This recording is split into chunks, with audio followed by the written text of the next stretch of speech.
Hi! இன்னைக்கு super tasty and ஜூஸியான chicken 65 recipe எப்படி பண்ணலான்னு பார்க்கலாம். இந்த மெத்தடு தான் நான் எப்பவும் எங்க வீட்டுக்கு செய்வேன். ரொம்பவே டேஸ்டியா இருக்கும். ஹோட்டல் பக்கம் யாரும் போமாட்டாங்க. அதுக்கு நான் 1/2 கேஜி போன்லெஸ் சிக்கன நல்லா வாஷ் பண்ணி தண்ணியெல்லாம் ட்ரை பண்ணி எடுத்து வச்சிருக்கேன். இப்போ அதில மஞ்சத்தூள், ரெட் சில்லி பவுடர். இந்த ரெட் சில்லி பவுடர் நான் வீட்லயே ரெடி பண்ணது. காரமா இருக்கும். ஸோ உங்க காரத்துக்கு ஏத்த மாரி போட்டுக்கோங்க. அதுக்கப்புறம் தனியாத்தூள்.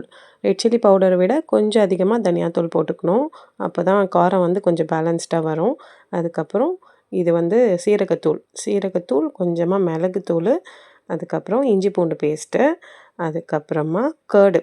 கர்ட் வந்து இத நான் வீட்லயே ப்ரிப்பேர் பண்ணது. எவ்வளோ கெட்டியா இருக்கு பாருங்க. ரொம்ப கெட்டியா போட்டோம் அப்படின்னா, மசாலா பிரியாம நல்லா வரும். கார்ன்ஃப்ளவர் ஒரு 2 டேபிள் ஸ்பூனுக்கு ஆட் பண்ணிக்கலாம். ஒரு 1/2 ஸ்பூன் மட்டும் அரிசி மாவு. அரிசி மாவு நம்ம ரொம்ப ஆட் பண்ணோம் அப்படின்னா, கசப்பு தட்டிடும். ஸோ, அதனால 1/2 ஸ்பூன் மட்டும் ஆட் பண்ணிக்கோங்க.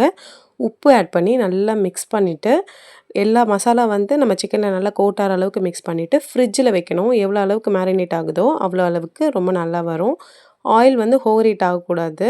ஒரு நார்மலான ஹீட்ல நம்ம ரெடி பண்ணி வச்சிருக்க சிக்கன எடுத்து நம்ம போட்டோம்னா, உடனே மிக்ஸ் பண்ணக்கூடாது. ஒரு 5 மினிட்ஸ்க்கு அப்புறம் நீங்க மிக்ஸ் பண்ணீங்க அப்படின்னா, ரொம்பவே டேஸ்டியா, ஜூஸியா, வெளிய கிரிஸ்பியா, உள்ள ரொம்ப சாஃப்ட்டா சிக்கன் 65 ரெடி.